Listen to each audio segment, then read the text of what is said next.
Je suis maman d'une petite fille de presque 2 ans. Je suis boxeuse de haut niveau et militaire. Donc entre la nounou, l'entraînement et le travail, c'est dur d'avoir la tête de partout. Ça demande une sacrée organisation. J'aimerais servir d'exemple pour toutes les jeunes mamans, montrer qu'on peut à la fois être mère et avoir de grandes ambitions. Donc accrochez-vous et bon courage. Nom, El Kadiri Wassila. âge, 28 ans. club yvelinois, AS Poissy Boxe. commune de résidence, Les Mureaux. discipline, Boxe anglaise. palmarès. 7 fois championne de France, 3 médailles au championnat d'Europe, 2 bronzes et 1 argent, médaille de bronze au championnat du monde et qualifiée pour les Jeux. Ok, donc en fait, t'es la maman la plus badass de France. Merci, je m'entraîne beaucoup. Quel exemple tu voudrais donner à ta fille ? J'aimerais que ma fille soit fière de sa maman, qu'elle se dise qu'elle s'est battue pour ses objectifs et qu'elle y est arrivée. Qu'elle se dise qu'elle a un peu une maman super-héroïne, quoi. En quelque sorte.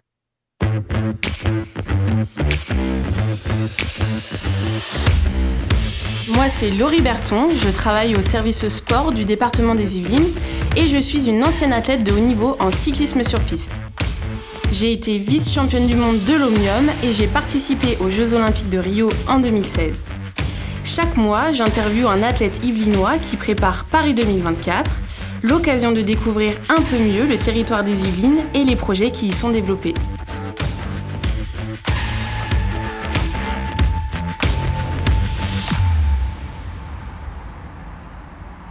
Wassila, comment et pourquoi tu as commencé la boxe ?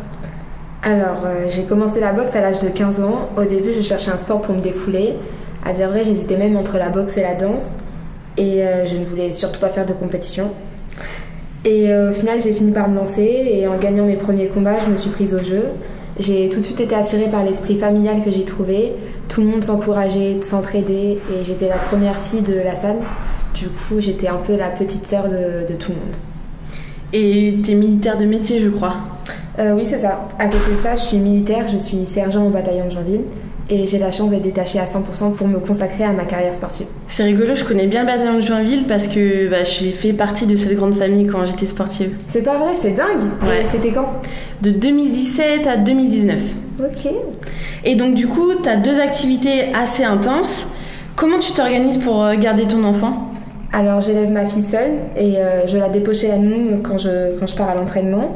Et concernant les stages et les compétitions, soit je la dépose dans le sud de la France chez mes parents, soit j'ai la possibilité de la ramener en stage avec moi. Et c'est soit la nounou qui m'accompagne, soit ma mère. Ah ouais, grosse organisation.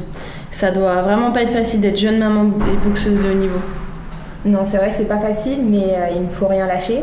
Et ma reprise après la grossesse a été très dure. J'ai pris énormément de poids, plus de 30 kilos, mais j'ai gardé mon objectif en tête et je suis devenue même plus forte qu'avant ma grossesse.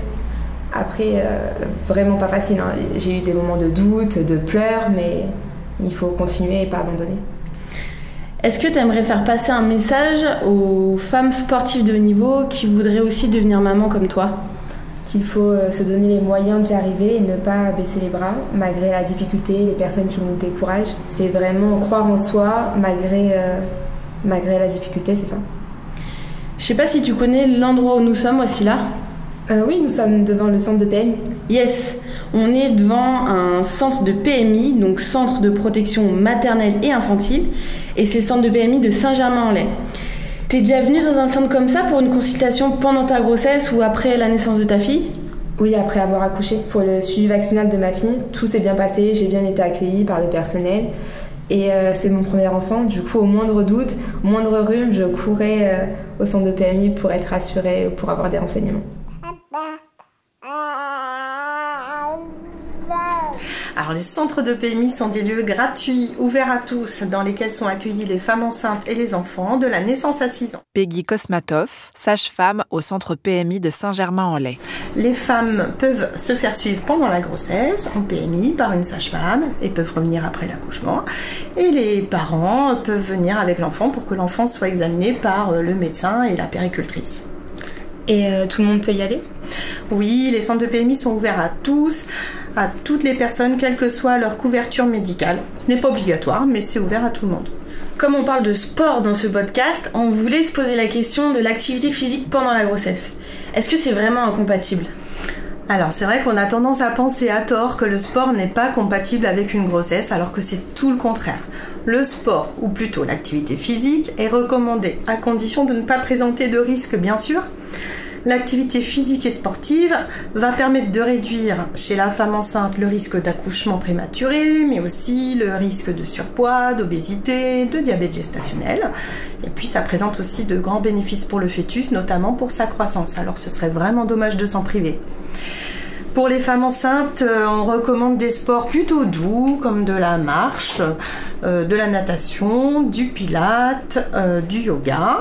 Et puis, il y a des sports, bien sûr, qui sont quand même contre-indiqués pendant toute la grossesse. Ce sont les sports à risque de chute ou de coup, de choc, comme la boxe, par exemple. Effectivement, j'ai dû arrêter la boxe pendant ma grossesse. J'ai continué de m'entraîner jusqu'à 6 mois à peu près, avec du sac, des circuits ou des pattes d'ours avec mon coach. Et quand j'ai commencé à avoir quelques douleurs, j'ai arrêté complètement. Mais c'est vrai que pour une sportive de haut niveau, si la discipline exercée n'est pas compatible avec la grossesse, il va falloir chercher une autre activité de substitution. Et surtout, il ne faut pas chercher la performance, ça c'est sûr.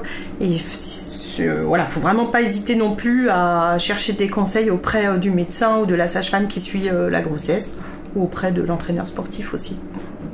Toi Wassila, après avoir arrêté la boxe du coup pendant ta grossesse, qu'est-ce que tu as fait comme autre sport ? J'ai fait quelques séances de natation qui m'ont fait beaucoup de bien.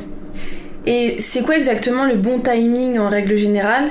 Est-ce qu'on peut faire du sport pendant toute sa grossesse, sportif de haut niveau ou non ?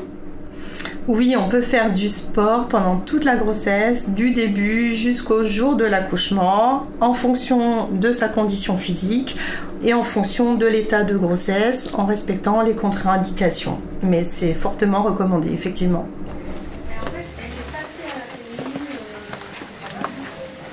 Maintenant, on va parler du suivi et des modes d'accueil de l'enfant.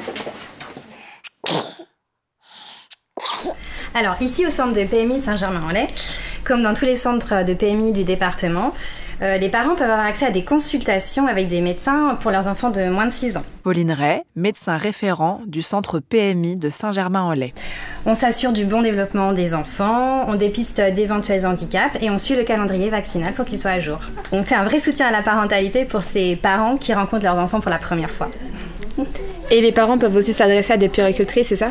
Exactement, on a une super équipe de puéricultrices qui peuvent assurer des rendez-vous pour ces jeunes parents.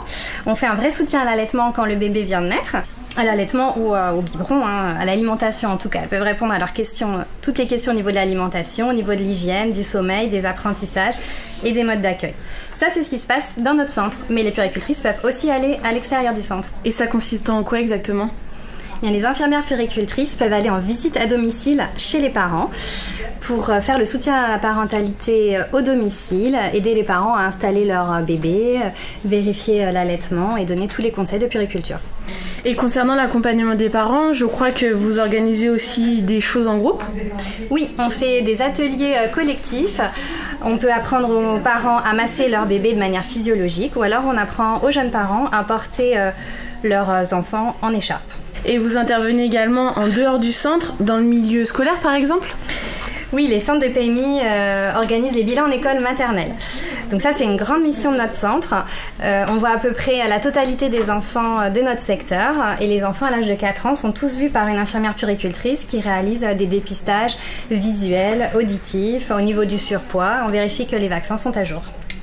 C'est très complet comme service de santé. Et vous faites quoi d'autre ? Alors d'une manière plus large, le département gère aussi les agréments des assistantes maternelles et des crèches.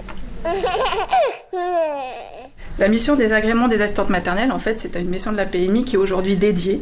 Donc mon rôle, c'est d'informer sur le métier, d'évaluer les demandes d'agrément, vérifier la sécurité du logement, puis faire en sorte que les enfants soient accueillis dans de bonnes conditions. Angélique Frapsos, infirmière puéricultrice au service d'agrément des assistants maternels.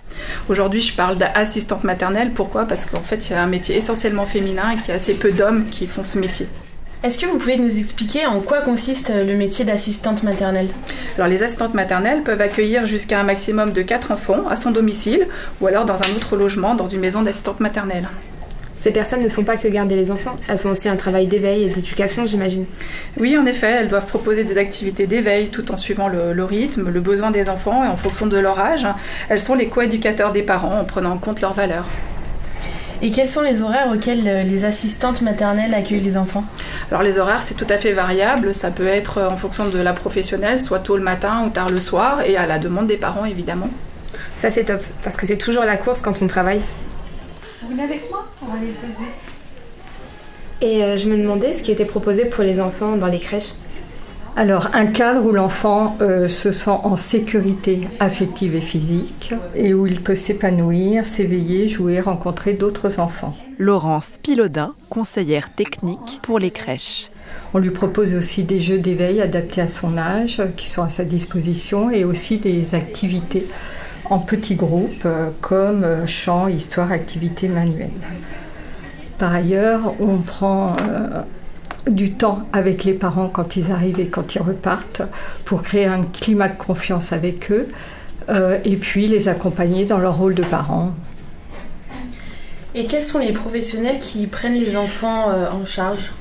C'est des professionnels de la petite enfance, donc auxiliaires de puériculture, CAP petite enfance, infirmière puéricultrice, éducatrice de jeunes enfants, mais il y a aussi des intervenants extérieurs comme médecins, psychologues, psychomotriciennes, artistes peintres, conteuses ou musiciens.